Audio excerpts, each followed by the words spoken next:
Olá a todos, a todas, a todes. Sejam bem-vindos. Este é o nosso curso de OWAN, o alfabeto irlandês. Nós vamos trabalhar um pouco sobre esse alfabeto, entender um pouco melhor sobre o que ele significa e como ele trabalha. Para começarmos, eu sou Avelis McMorrigan, de nome social D'Artagnan Dias, e estou aqui para conversar um pouco com vocês e ensinar um pouco nesse curso sobre o OWAN. Eu sou druidista, druida do Lanayan Galar Clan, o clã druidista de Juiz de Fora. Também participo do Fidna Median Shi, coordenado pela querida Rowena Senewin. Sou antropólogo de formação, com mestrado e agora terminando o doutorado em ciência da religião. E participo de vários outros eventos sociais, filiado aí ao Conselho Brasileiro de Druidismo e Reconstrucionismo Celta. Eu vou estar com vocês explicando um pouco mais sobre o OWAN, sobre o que ele é, para que ele serve, da onde ele vem, trazendo essa aproximação aí entre vocês e esse maravilhoso alfabeto. Então vamos começar. Vamos juntos? Introdução ao OWAN. Nosso primeiro passo começa por aqui, entrando nesse bosque sagrado e entendendo o que é este alfabeto, ou este oráculo, ou este sistema de escrita. Enfim, vamos conhecer um pouco mais sobre o OWAN. Então, o que é o OWAN? O OWAN, tem essas duas grafias possíveis, com H e sem H, e a pronúncia poderia ser OWAN, OHAN ou OGAN. Tá? É um alfabeto irlandês com registros históricos encontrados nas pedras ogâmicas, ou Owen Stones, a partir do ano 500 da Era Comum. Então, a gente tem a primeira noção de que o Owen é inicialmente um alfabeto que tem os seus registros encontrados no ano 500, mas isso não significa que ele seja iniciado, criado no ano 500, Ele provavelmente é muito anterior, só que a gente vai ver algumas razões pelo qual as pedras apareceram apenas neste momento. Aqui do lado a gente tem um exemplo de uma Owen Stone, de uma pedra ogâmica. Essa é a Red Sandstone, no Kolmagort, do condado de Kerry, na Irlanda, tá? Então ele é inicialmente um alfabeto. Assim como as runas são um alfabeto e assim como o nosso próprio alfabeto, o nosso abecedário é um alfabeto. Registros apontam para o seu uso legal, jurídico e mortuário. Então, o que a gente tem de uso escrito do OWAN é referente a questões legais, jurídicas e mortuárias que a gente vai trabalhar daqui a pouquinho. Por conta da associação, mas não é a única, tá, gente? De cada letra com uma árvore sagrada na mitologia irlandesa, ele passou a ser conhecido, então, como o alfabeto das árvores. Então, o OWAN passou a ter esse significado de alfabeto das árvores porque as letras deles são associadas, mas não é uma única associação, com algumas das árvores sagradas presentes na Irlanda, Modernamente, ele também passou a ser trabalhado como oráculo, e nesse sentido, a gente usa a interpretação de um trecho romano que descrevia que os druidas praticavam adivinhação através das árvores. Vamos fazer um paralelo aqui de que não significa que os druidas usavam o OWAN, e nem que o OWAN estava presente em todo o território celta, tá certo? Essa questão de fazer uma interpretação, uma adivinhação a partir das árvores, é usada modernamente para adaptar o OWAN como oráculo, o que é muito, muito, muito produtivo e dá muito certo, porque já foi comprovado, várias pessoas usam com vários métodos diferentes. Mas essa interpretação de que os druidas faziam uma adivinhação a partir das árvores pode ser das mais diversas e das mais variantes formas. Por exemplo, eles interpretavam o vento no farfalhar das árvores, eles interpretavam como que as árvores nasciam, como que elas estavam na época do ano. Havia várias outras interpretações possíveis e não necessariamente o OWAN. Mas, claro, a partir desse trecho, isso legitimaria também que o OWAN pudesse ser usado, mas não há nenhum registro histórico de que o OWAN foi usado pelos druidas do passado como método de adivinhação, apenas como método escrito. Essa questão ela é moderna. E por conta disso, ele então é adaptado como oráculo, né, modernamente, desse uso dele, e é popularizado como oráculo celta das árvores. Mas aqui está entre aspas porque vamos desconstruir essa frase.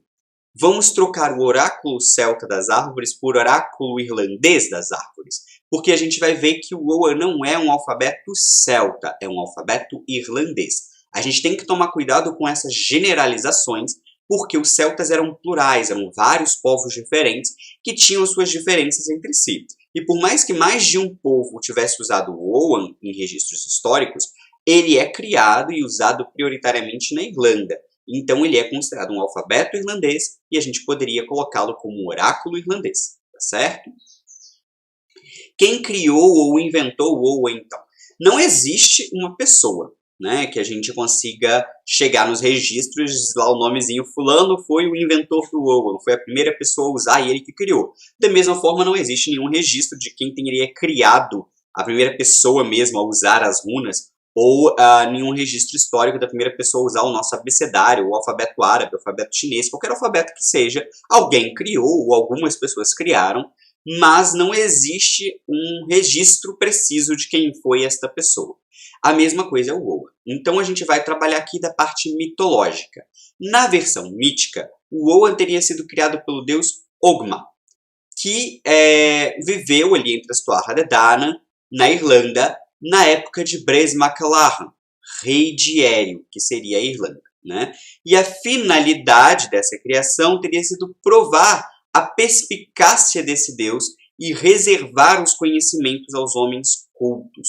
Então, sim, o Oa ele é criado como um sistema de escrita, como um alfabeto, com uma gama de significados muito profundos e destinado aos homens cultos, aos druidas, à alta classe, né, à elite, por assim dizer, intelectual.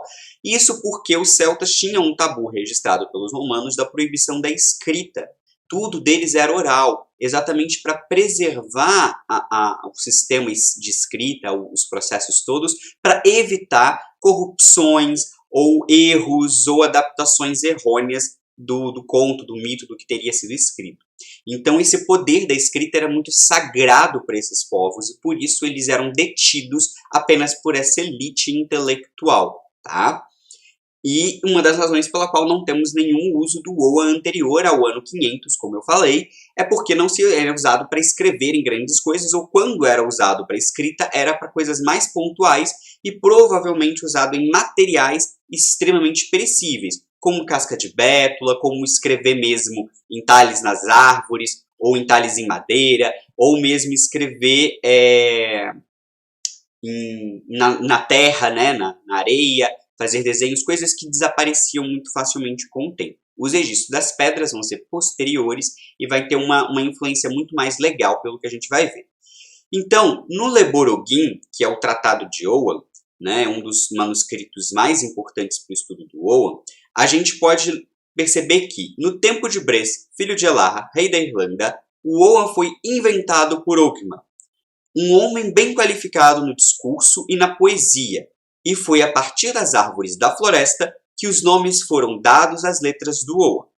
As primeiras inscrições de Oa datam do século IV da Era Comum, em torno do Mar da Irlanda, né, ali em volta da Irlanda, onde as inscrições em pedra começaram a florescer a partir do século V e VI. Sua invenção pode ter uma origem mais antiga e acredita-se que as primeiras inscrições foram gravadas em madeira ou metal, sendo assim perecíveis e não sobreviveram aos tempos modernos. Então aqui a gente tem um trechinho, né, citando o Leborogin a partir da Rowena Sinewin. O que é bastante importante a gente pensar é que o próprio deus Ogma criou o Oa a partir de uma versão empírica, porque durante o reinado de Bres, ele, que era um grande campeão, um grande guerreiro, um grande herói das Tuatha de Danann, foi rebaixado a um simples lenhador. E a sua função era ir todo dia às florestas buscar lenhas para as Tuatha de Danann. Então ele teve esse tempo e inclusive esse desconforto do rebaixamento para entrar na floresta e aprender sobre as árvores. Então, muito do que ele teve foi um estudo empírico e também um estudo vivencial a partir das árvores para criar este conhecimento. né? Isso segundo aí o mito do tempo em que ele criou as Veda, né? As letras do O. Então, por que o Ogham? Para que o Ogham era utilizado historicamente? E aqui a gente vai ter os registros do ano 500 para cima. Né? Anteriormente nós não sabemos, é apenas algumas hipóteses e alguns usos mitológicos que a gente vai ver, vai pensar e vai estudar. Né? Seu uso histórico, então, que são os marcados nas pedras ogâmicas, eram destinadas à marcação de território, atribuindo caráter legal e jurídico em pequenas pedras de identidade também, e mais recentemente em pedras mortuárias encontradas na Irlanda, Escócia, País de Gales e Inglaterra. Então reparem que nesse processo, né, o Ogham ele foi usado mais recentemente como uma forma de marcar propriedade. Aquela pedra que nós vimos inicialmente era uma pedra de propriedade, ela era colocada num terreno e ali você tinha uma inscrição que dizia de quem aquele terreno pertencia, quem era o dono, quem tinha posse daquela terra. Depois também são encontradas pequenas pedras de identidade e também assinaturas de alguns escribas, de alguns, inclusive monges que usaram o Ogham como assinatura, então conferindo um caráter de identidade ou de registro de identidade. Vamos lembrar que essas identidades e que essas pedras, elas tinham caráter jurídico porque apenas os druidas, que eram uma espécie de juízes também, tinham o conhecimento sobre aquela escrita. Então, como não era qualquer um que sabia ler e escrever, obviamente que a interpretação daquilo era visto como legal por uma outra pessoa da lei que sabia ler e escrever. Então, era uma forma de você contribuir à autenticidade àquele material. Né? Pedras de identidade também, para marcar que a pessoa era quem ela estava dizendo que era. E mais recentemente nas pedras mortuárias, espécies de pedras de túmulos, que eram colocados em cima de montes funerários, né, ou de locais onde pessoas foram enterradas, dizendo quem eram aquelas pessoas que estavam enterradas ali. Vamos ver alguns exemplos dessas escritas a partir do Nemeton Bellini, né, que traz esses exemplos para a gente. Então a gente tem essa inscrição, né, em uma pedra, provavelmente mortuária, tá? Escrito Macliag Macierka, né? Então aqui seria a pedra, ou túmulo, o local de Liag, filho de Erk. Né? Filho de Erk dá uma noção de sobrenome, tá? Para identificação da pessoa. Esse Mac com Q, ele, ou modernamente, vira um Mac com C, né? Mas aqui, quando a gente vê com Q, mostra como que a grafia do Ogham, como que o Ogham era usado em tempos mais primordiais, coisas que talvez também tenham sobrevivido na escrita, apontando usos mais anteriores do que o ano 500, exatamente por se tratar de uma grafia que não foi a grafia popularizada na escrita usando o alfabeto latino. Né? Então, essa alteração pode identificar uma escrita baseada numa língua ou numa versão da língua, por assim dizer, um pouco mais antiga. Outros exemplos, a gente tem mais uma inscrição que vem Crimiti Ronan Mac Comongan, sacerdote Ronan, filho de Comongan. Aqui pode ser tanto uma pedra de identidade quanto uma pedra funerária, né? Mostrando aí o túmulo desta pessoa.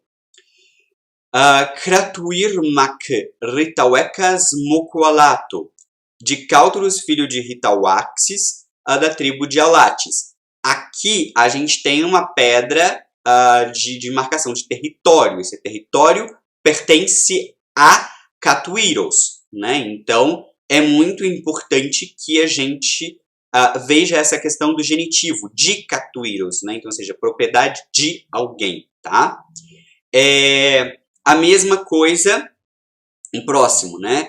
Sangranhe Make Kunantami, de Sagranhos, filho de Kunantamos. Mais uma vez, uma pedra que provavelmente marca uma posse. Conhecendo Sagranhos, que foi um dos estudiosos, inclusive do Ogham, essa é possivelmente uma assinatura em algum manuscrito, em algum documento. E por final, Gilananem Odorim Sond. Sou Gilananem Odorium, né? Que aqui é a assinatura de um escriba do século XVI, uma assinatura encontrada num dos manuscritos aí, né, para vocês terem essa noção. Então essas são as formas com que o Oan foi usado na escrita de maneira datada que chegou até nós. Lógico que muitas pedras tiveram as suas inscrições inelegíveis, porque elas eram escritas nas quinas das pedras e, obviamente, o tempo causava corrosão dessas pedras e essas escritas foram se perdendo. Então, nós temos poucas escritas já tabeladas do Oan, exatamente por essa questão. E o Oan oracular, né? Afinal de contas, é para isso que vocês vieram aqui, para aprender a oracular com o Oan. Onde é que ele entra nisso? São práticas mais recentes, né, usando sistemas de adivinhações, criados e usados de várias formas de oráculos ogâmicos, mas são criações recentes e modernas. Então tem vários oráculos ogâmicos diferentes, sejam em baralho, seja em sticks nas madeirinhas, em bolachinhas, né, nas rodelinhas, enfim, tem vários tipos de oráculo e vários métodos oraculares diferentes, né? O que eu vou trabalhar aqui com vocês é um método que eu desenvolvi, mas antes da gente chegar no método que eu desenvolvi, a gente vai precisar trabalhar o significado dessas letras, né? Ou trabalhar com essas letras.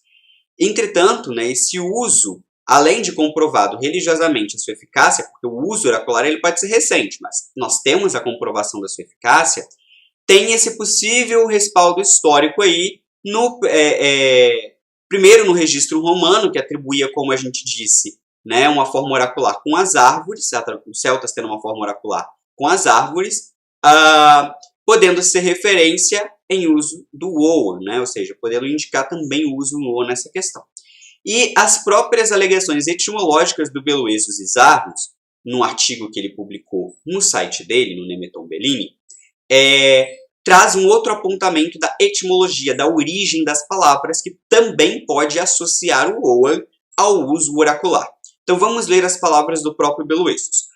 É altamente possível que um sistema divinatório mais antigo, baseado nas árvores, tenha sido ligado ao alfabeto ogâmico, depois que os nomes das letras foram associados a nomes de árvores. Certamente existiu um método de adivinhação entre os celtas antigos, pois as palavras cobrem, que é referente ao alfabeto galês, então sim, existe um outro alfabeto, que é o alfabeto galês, e cranhur, em irlandês moderno, significam loteria, e incorporam as palavras madeira ou árvore, pren ou bren, né, no galês, e cran, árvore, no irlandês moderno.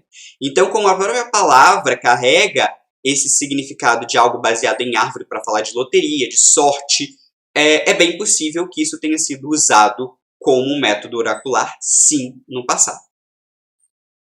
Quais são, então, as fontes do estudo ogâmico? Aonde a gente vai para pegar as fontes mais clássicas? E aí a gente tem que entender uma diferença muito crucial. Existe uma diferença gritante entre os livros que nós temos hoje. Tem livros excelentes, tem bibliografias excelentes, a maioria em inglês, infelizmente, mas são versões modernas, são interpretações modernas. E as chamadas fontes clássicas, as fontes mesmo do próprio estudo do Oan, que é aquela que vão nos dar o estudo mais limpo possível. Então eu não posso ler os livros? Pode, mas com um olhar crítico, entendendo que aquilo não era o que os celtas faziam no passado. Já é uma visão moderna, uma visão do próprio autor e até mesmo uma construção do próprio autor sobre o que era de fato o Oan e o seu uso, né? Então é muito importante que a gente tenha essa distinção. Se a gente quer entender o que era o Oan do ponto de vista mais puro, né, se é que existe essa expressão bem entre aspas, do mais limpo possível, a gente tem que voltar a esses manuscritos. Mas lembrarmos que esses manuscritos foram escritos já depois do século X por monges copistas. Então, ou seja, eles também não são escritos por druidas e também não são referências sobre o que os celtas de quase 2000 anos atrás fizeram, tá? Então isso é um ponto bem peculiar. Mas então a gente não pode usar nenhum desses materiais porque são todos feitos por cristãos? Não. Eles são a sobrevivência desse alfabeto e eles têm que ser utilizados como base máxima. Nenhuma outra interpretação pode dialogar contra esses manuscritos, exatamente porque eles são o que a gente tem de mais antigo, de mais fundamental, de base, de alicerce da pesquisa do Oan, né? Então esses manuscritos eles são encontrados, são escritos, né, a partir do século XII e são as nossas principais fontes do estudo acadêmico do Oan. né? Quais são...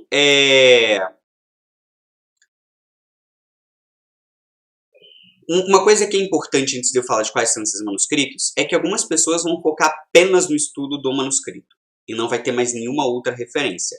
Outros já vão permitir usar essas fontes iniciais para terem os seus insights, as suas gnoses. E aí entra aquilo que eu falei com vocês, né? Sempre balancear, sempre que ter o estudo crítico e limpar, às vezes, esses estudos gnósticos, esses insights, essas interpretações para vocês acessarem o Owen. Como é que é uma forma de fazer isso? Além de acessar os próprios manuscritos. Uma forma de fazer isso é você comparar 2, 3 autores diferentes e as suas falas a respeito do Owen. E a partir dali você vai achar um ponto em comum. Aquele ponto em comum provavelmente é o ponto fundamental ao qual seguir. Tá? Então façam sempre leituras críticas. Mas quais são então esses manuscritos? Nós temos o Liawar Balamota, que é o Book of Balimot, o livro de Balimot, né, que foi escrito aí entre 1390 e 1391. O Inleborogin, que é o Owen Tract, ou Tratado de Owen, que é também do século XII. Né? O Oric Pat Nanesh, que faz parte do livro de Balimot, tá? Mas ele é estudado como um manuscrito à parte e é basicamente o principal manuscrito de estudo ogâmico, tá? Que é o primário dos eruditos, né? Ou o primado dos eruditos, The Scholar Primes. E o Brari Harohan, que é o Word Owen, ou a palavra Owen. Aqui o Priyaharohan, ele vai trabalhar muito associações de palavras, de significados rápidos, e ele é muito utilizado, inclusive, para questões de magia e para questões de interpretação ogâmica dentro dos oráculos.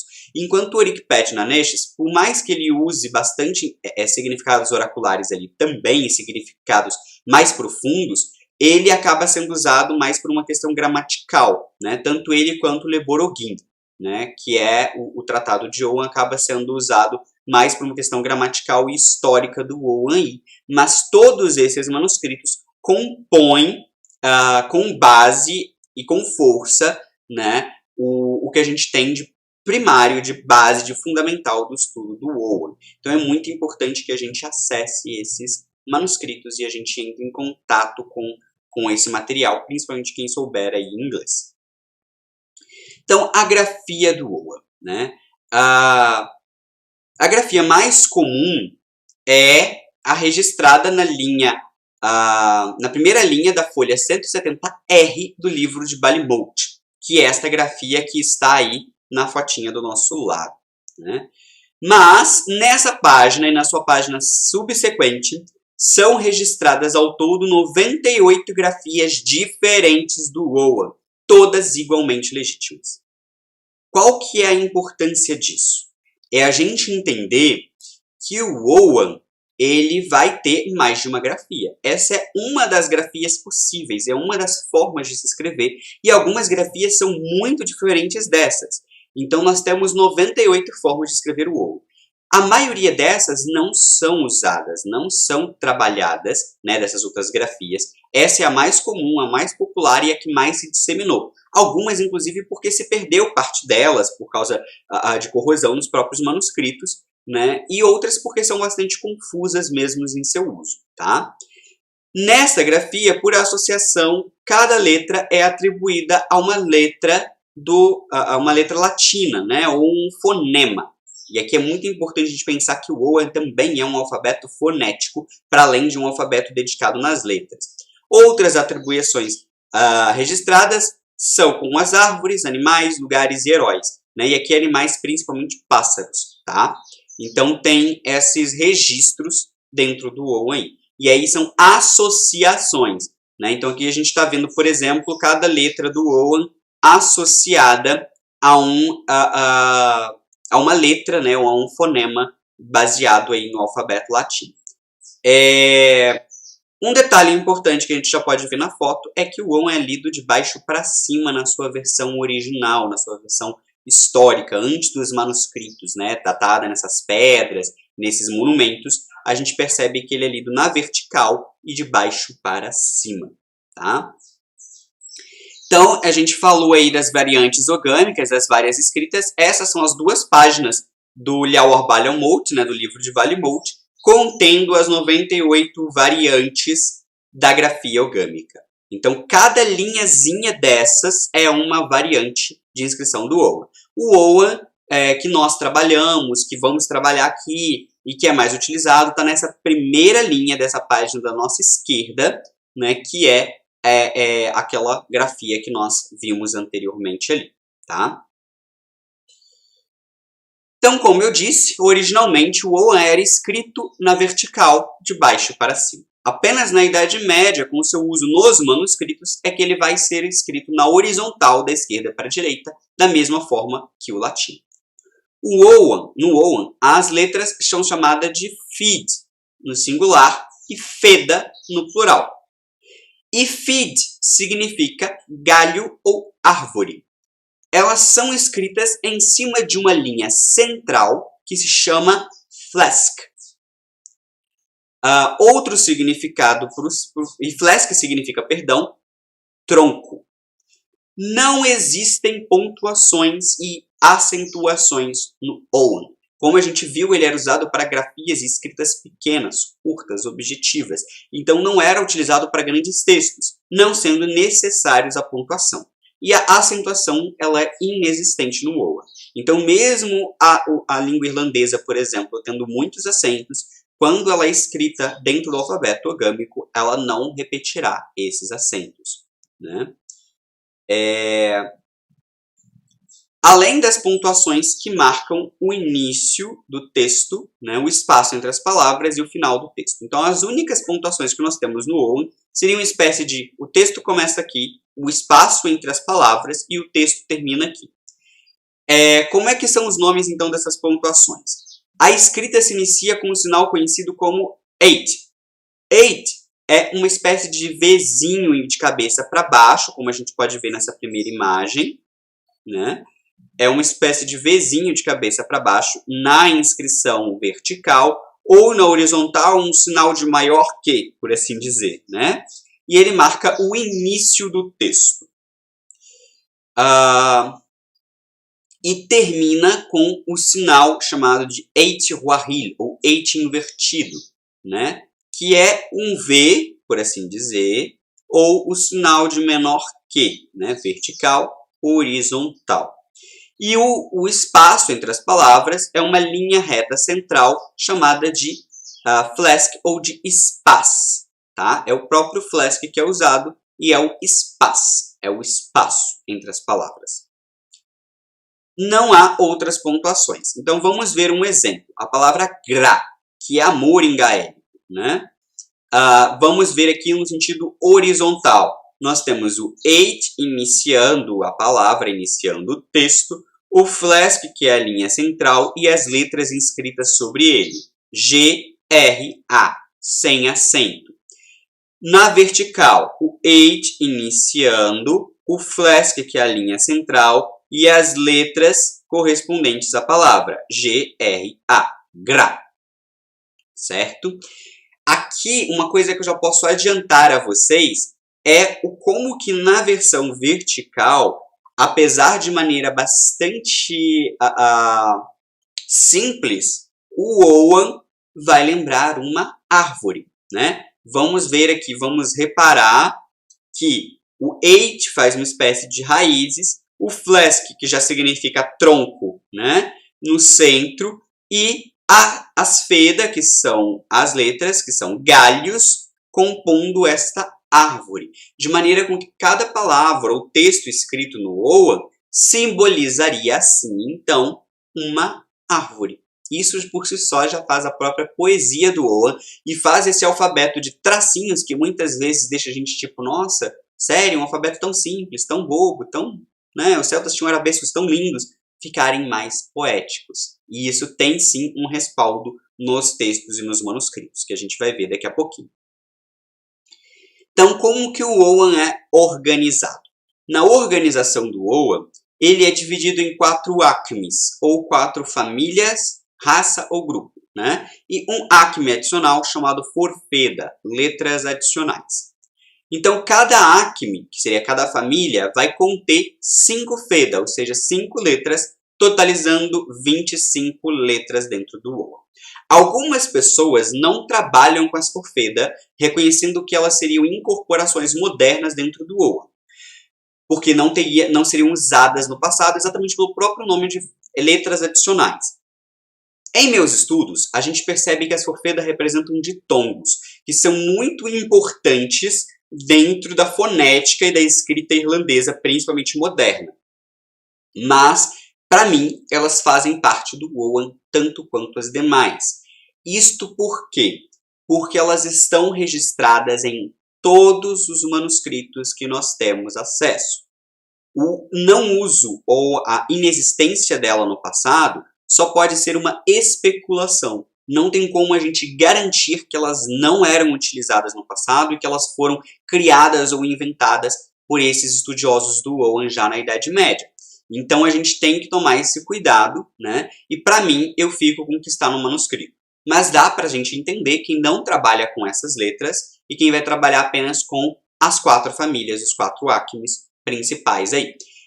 Um outro ponto, para mim, que é fundamental, é o estudo da força que essas letras têm espiritualmente, mostrando que elas sim existem enquanto uma força muito avassaladora, que a gente também vai ver ao decorrer do nosso curso. Cada acme, cada família, então, ela vai receber o nome da primeira letra correspondente àquele acme. Então, vamos dar uma olhada aqui, né? O acme B, que tem as 5 primeiras letras, a primeira letra é B. Então, o nome da família é a família B, ou a família da Bétula. Né? A gente vai ver daqui a pouquinho essas referências. Acme Ruarra, a segunda família, tem a primeira letra Ruá. Então, é a família do Ruá, ou a família do espinheiro branco. A Acme Min, que tem a primeira letra Mun, que vai ser, então, a família Min, ou a família da videira. Acme Alm, que tem a primeira letra Alm, que vai ser, portanto, a família do Alm, ou a família do pinheiro, ou abeto. E as forfeda, que são as letras adicionais, né? E aqui embaixo nós temos as pontuações. O Eit, o Spas e o Eit Wahil. Então, vamos ver um pouquinho sobre cada uma destas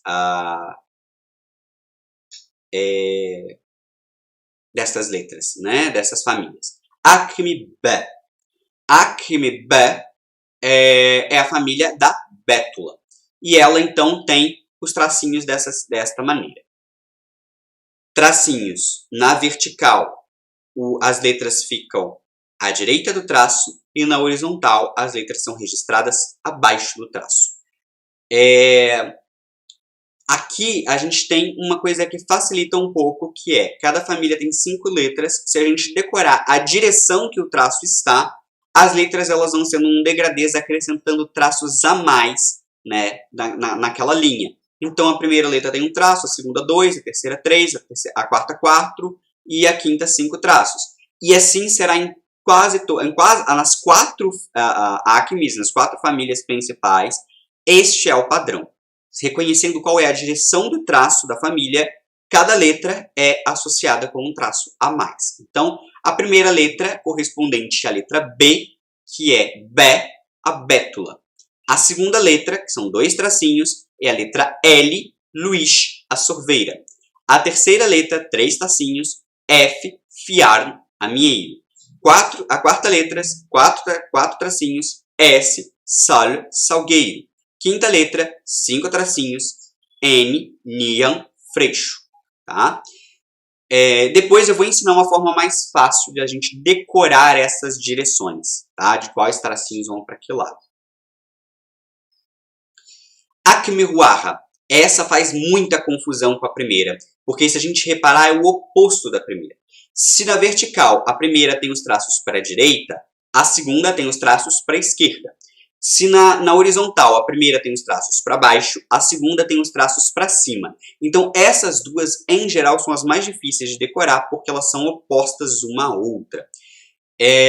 Maneira de decorar é você associar, né, uma das duas aí, ou uma das formas, por exemplo, na vertical, direita, então a outra esquerda. Aí você vai decorando direita e esquerda, né? Vai associando as direções aí. A mesma coisa. A cada letra acrescenta um traço sobre o Flask, marcando as letras subsequentes. Então, primeira letra, um traço para a esquerda ou para cima, H, Rua, o espinheiro branco. Segunda letra, dois traços, letra D, Dur, Carvalho. Terceira letra, três traços, T, Tinha, Azevinho. Quarta letra, quatro traços, C, Cal, Aveleira. Quinta letra, cinco traços, Q, Quert, Macieira. A Acme Myrna já é bem mais fácil da gente decorar porque elas são os traços na diagonal, né? São traços inclinadinhos. Isso facilita bastante para a gente decorar porque elas são bem diferentes das demais. Então já fica uma marca diferencial. Então é o traço inclinado com a mesma noção, né? Cada letra acrescenta um traço extra no Flask. Primeira letra, um traço, M, Moon, videira. Segunda letra, dois traços, G, Gort, era. Terceira letra, três traços, representando fonema NG, Nietal, junco. Quarta letra, quatro traços, também representando fonema Z. Por quê? Aqui a gente vai ver futuramente que o Z, SS, TS e ST em irlandês tem o mesmo fonema, ou seja, tem o mesmo som. Então, essa letra ela representa todos esses fonemas, tá? Então, é o fonema Z, representa Istrif, o espinheiro negro. Quinta letra, cinco traços, a letra R, Rush, o sabugueiro. A quarta família, que é a última família das principais, né? Algumas pessoas param por aqui, é a família Alme, que é a família do abeto ou do pinheiro.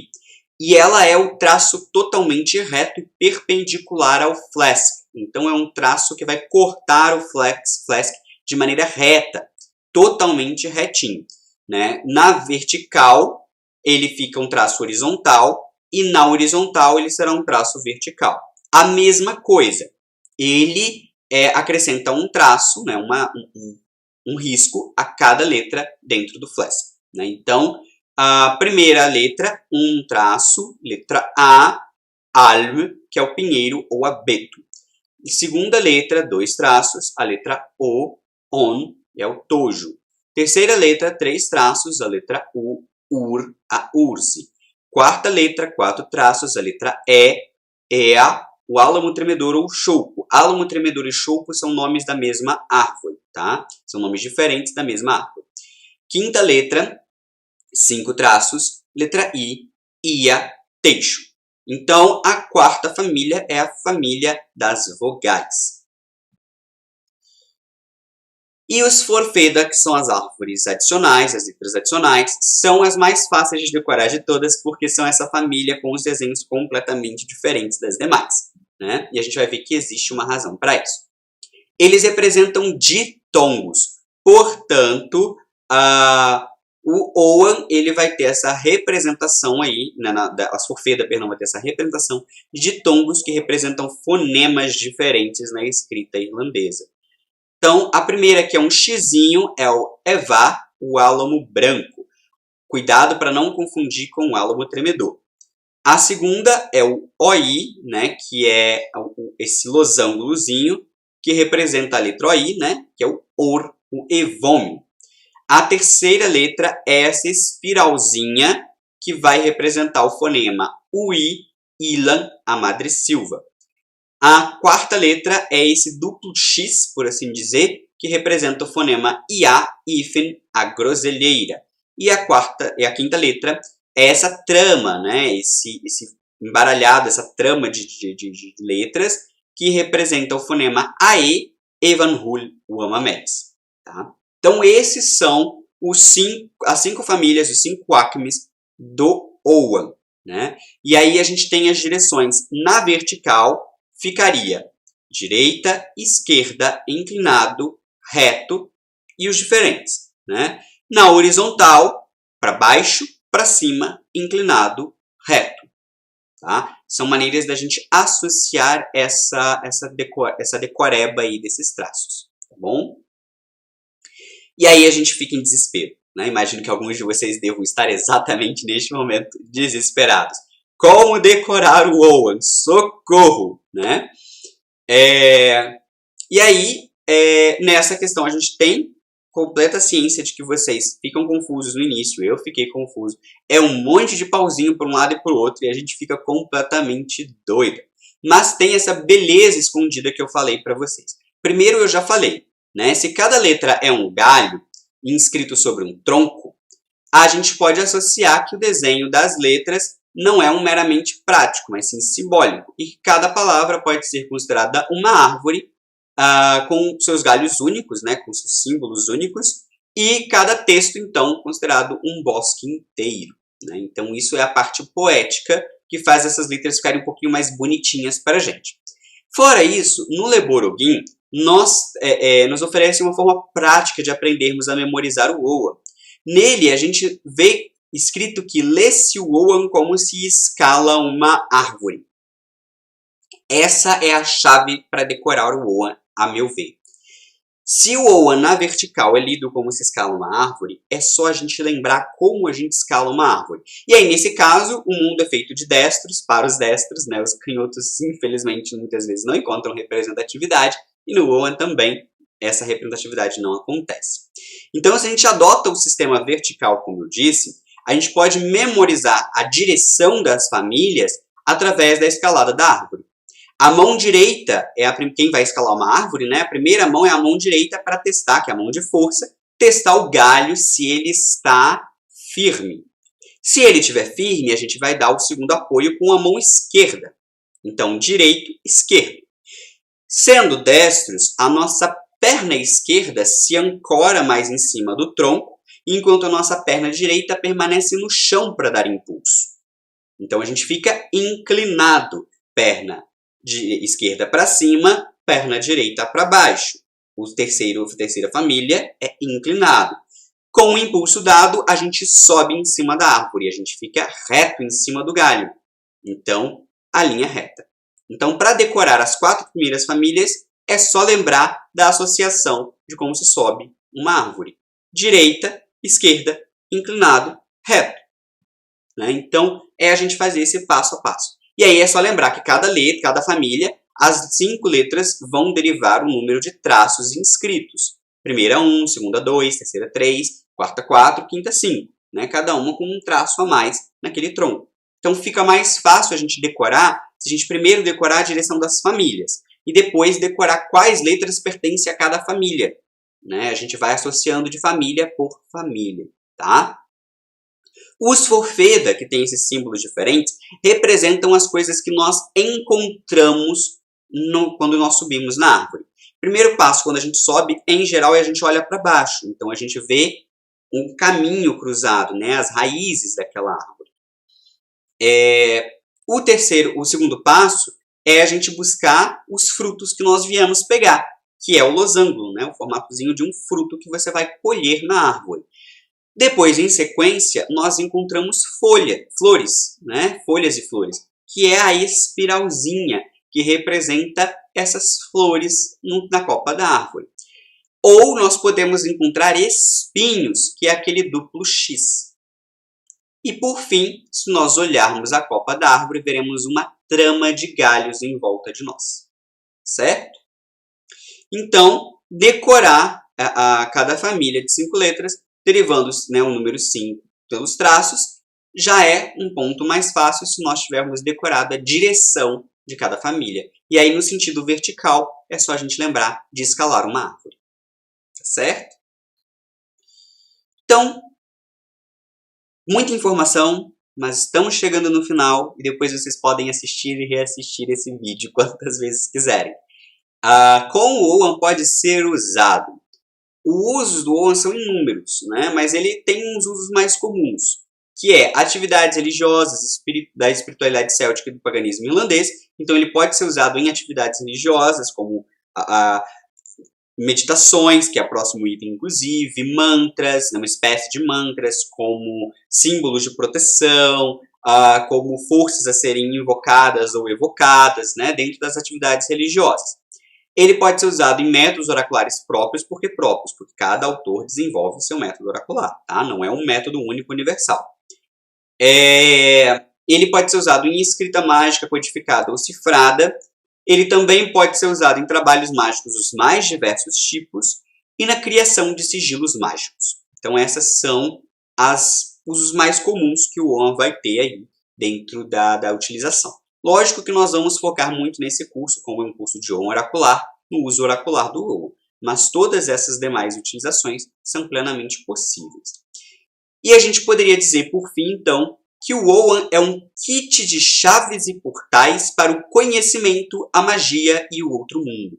A gente vai ver que os significados e a força que essas letras, que essas árvores têm, elas são tão intensas que elas, na verdade, representam chaves que vão abrir abrir portais para o mundo de conhecimento, magia e para o próprio outro mundo, né? Vários autores, inclusive, concordam com esta alegação.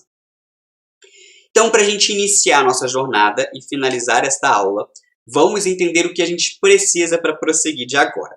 Além de entender essa introdução, não precisa decorar tudo, porque nós vamos trabalhar árvore por árvore, letra por letra, e isso vai facilitar vocês a decorarem os desenhos, as letras, tudo direitinho, mas entender esse histórico é fundamental. Entendendo o histórico do Oan, entendendo essa parte, a gente segue então para os próximos pontos, que é a jornada vivencial. Por mais base que a gente possa dar de estudo do Oan, de referência, de material, é importante que vocês vivenciem a força daquela árvore, meditem com ela, anotem as suas sensações, as suas percepções, trabalhem com aquela força para vocês internalizarem também o significado e o sentido delas. E percebam que essas forças atuam na nossa vida, para além do momento de meditação ou daquele momento em específico, né? Começar a perceber essas sincronicidades que acabam acontecendo. A segunda é a pesquisa e estudo sobre as feiras e sua botânica. Tem que estudar, tem que ler, tem que pesquisar, tem que correr atrás, né? Por mais que eu possa dar o material, e o material vai ser dado para vocês, aquele material é um resumo de um estudo muito maior. Então tem que se aprofundar, tem que ler, tem que fazer um estudo crítico. Olha, ele está falando isso, o que a gente pode pegar desse outro lado, desse outro jeito, o que a gente pode ver? Tem que fazer todas essas questões. E principalmente, anotar tudo, anotar suas percepções, anotar o que você encontrou nos estudos e se dedicar a esse estudo. São 25 letras para se aprender, são 25 forças diferentes, são 25 jornadas diferentes para começo de conversa, né? Senão a gente vai ter um alfabeto, um oráculo no final que a gente vai decorar palavras-chave e ainda vai fazer uma leitura totalmente truncada que não vai ter sua eficácia tão aprofundada quanto a gente tem comprovada do Oan, tá? Dito isso tudo, vamos conversar? Vamos atrás dessas 25 árvores, 25 letras e entender os seus significados profundos? Espero vocês na próxima aula, então. Um beijo e dúvidas, não deixem de entrar em contato. Tchau, tchau!